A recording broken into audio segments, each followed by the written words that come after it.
नमस्कार दोस्तों, पंचतंत्र की कहानियों की श्रृंखला में आपका स्वागत है। आज जो कहानी हम सुनने जा रहे हैं उसका शीर्षक है सांप और एक लड़की की शादी की कहानी। तो शुरू करते हैं। एक समय की बात है, एक गांव में एक ब्राह्मण अपनी पत्नी के साथ रहता था। उनके कोई संतान न थी, जिसके कारण वे बहुत निराश रहते थे। एक दिन ब्राह्मण की पत्नी बहुत जोर से रोती है और ब्राह्मण से कहती है कि तुम भगवान से प्रार्थना करो कि वे हमें भी संतान सुख से वंचित न करें, हमें भी संतान दें। भगवान ने उनकी प्रार्थना सुन ली और कुछ ही दिन में ब्राह्मणी ने एक शिशु को जन्म दिया, लेकिन वो शिशु एक सांप में बदल गया। ब्राह्मण के रिश्तेदारों ने जब ये देखा तो वे चिल्लाए और कहने लगे, हे भगवान, ये तो मानव का शिशु नहीं है, ये तो एक सांप है। तुम इसे अपने साथ ना रखो, इसे कहीं जंगल में छोड़ आओ, ये तुम्हारे लिए ठीक नहीं है। तभी दूसरा रिश्तेदार बोला, कहीं ऐसा ना हो कि ये तुम्हें ही डंक मार दे। तुम अपने साथ दूसरे लोगों की जान भी खतरे में डाल रहे हो। परंतु ब्राह्मणी ने किसी की बात नहीं सुनी और बोली, मैं अपने बेटे को अपने से दूर नहीं होने दूंगी। मुझे इसके सांप होने से कोई आपत्ति नहीं है और भगवान को यही मंजूर होगा। ब्राह्मणी अपने बेटे का बहुत ध्यान रखती है। वो उसके खाने का, सोने का भली भांति से ध्यान रखती है। कुछ ही सालों में वो बढ़ जाता है। एक दिन ब्राह्मणी पड़ोस में एक लड़के की शादी में जाती है।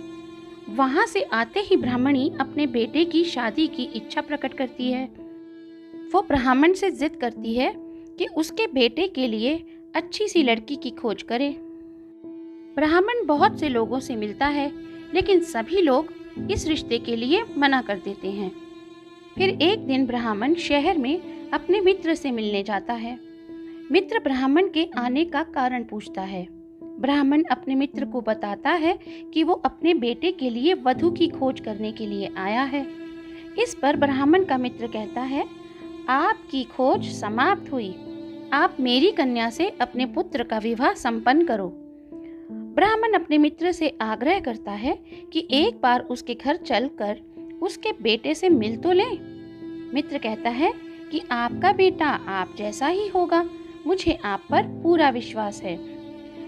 लड़की की सहेलियों को जब इस बात का पता चलता है तो वे उससे कहती हैं कि तुम ये विवाह मत करो। इस पर लड़की कहती है, मेरे पिताजी ने अपने मित्र को वचन दिया है, मेरे भाग्य में जो लिखा होगा होगा तो वही।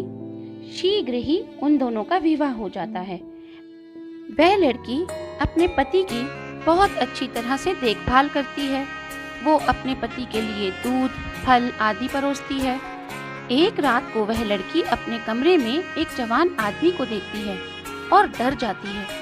जैसे ही वो कमरे से बाहर जाने लगती है, वह आदमी उसे बताता है कि वो उसका ही पति है। वह कहता है, मुझसे डरो नहीं, मैं तुम्हारा पति हूँ।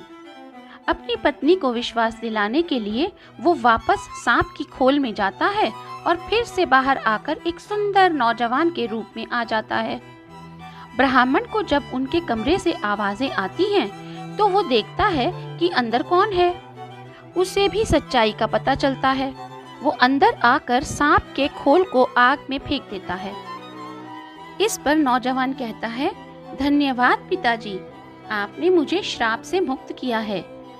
मुझे तभी मुक्ति मिल सकती थी कि जब कोई मुझे बिना पूछे और बिना बताए मेरे सांप के खोल को नष्ट करेगा, तभी मैं श्राप से मुक्त हो पाऊंगा। ब्राह्मण ब्राह्मणी अपने बेटे को देखकर बहुत खुश होते हैं। वे अपने बेटे बहू को पूरे गांव वालों से मिलवाते हैं और फिर सुखपूर्वक अपना जीवन व्यतीत करते हैं। दोस्तों, इस कहानी से हमें ये सीख मिलती है कि हमें अपना विश्वास नहीं खोना चाहिए। सच्चे विश्वास की सदा ही जीत होती है।